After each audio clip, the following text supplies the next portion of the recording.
Hey guys, I'm Sarah. Every week I comb through hundreds of DIY videos preparing projects for our weekly Maker Show Make or Break. Along the way, I find some good projects and some great ones, and right now I'm going to share them with you. This is Sarah's Top 5 DIY Coffee Tables.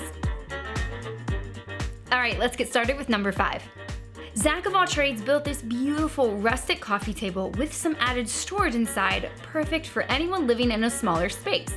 He originally was going to make this out of recycled pallet wood, but was having some issues with disassembling it without destroying the wood itself.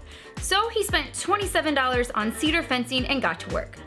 After cutting all of his pieces to length, he made the legs, the bottom of the storage bin, and the pattern for the lid. Completely unrelated, he should burn his shop to the ground because of the size of the spider that ran across his workbench. Okay, well, just kidding. Don't do that. That's a bad idea.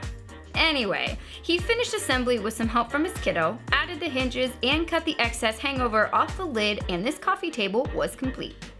Number 4 is Mike from Industrial Maker with his concrete live edge river table. Mike built a concrete coffee table with a live edge inlay using a piece of mahogany.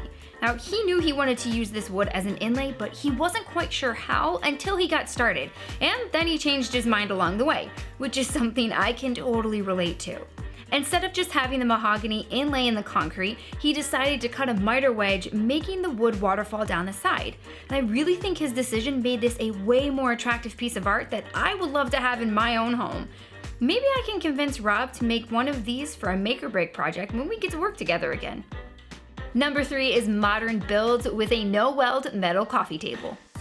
Mike decided it was time for a metal-based table, but he wanted to complete this project without welding a single piece. So he found square aluminum tubing and square dowel rods that fit perfectly inside, which reinforces the tubing for a much stronger base. Using the wooden dowels inside the tubing, he was able to screw the base together without needing to weld anything. After he spray painted the base black, it was time for the tabletop. For this, his material of choice was several pine 1x4s.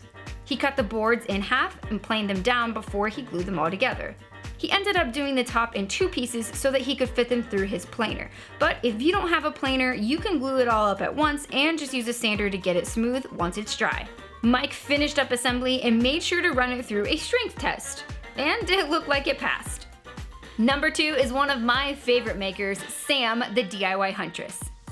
She always has a way to make projects that seem out of reach, really approachable, and not so terrifying. I don't know how she does it, but I appreciate it. Her coffee table build is the perfect project for anyone who wants to attempt a big resin pour and use live edge slabs, even if you have little space and limited tools. Using only handheld power tools, Sam prepped the mold, set the slabs in place, and made sure that the entire project was laying level before she poured the resin. After it had set, she did have to really work to remove the excess resin that snuck underneath that wood, but after she cleaned it up, trimmed the table to final size, she added the finish and attached the legs, and this thing turned out absolutely amazing. Finally, the practical engineer takes the number 1 spot with his steel and recycled wood coffee table.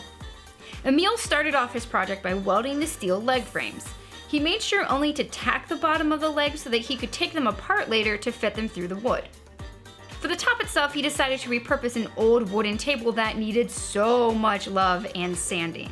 Once he removed all of the old finish, he cut it down to the size he wanted, roughed up the edges a bit using a grinder, giving this piece a lot of character. Next was cutting the holes for the steel legs. After he got the steel base and wooden top fitting together nicely, he welded the legs together and added brackets for the table to rest on.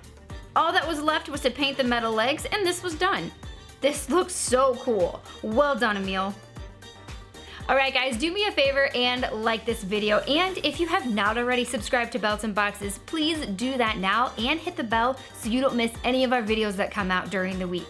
You can catch me every Friday at 5 p.m. for the Power Tool Week in Review with Rob, and every Saturday at noon for the next episode of Make or Break. We'll see you then.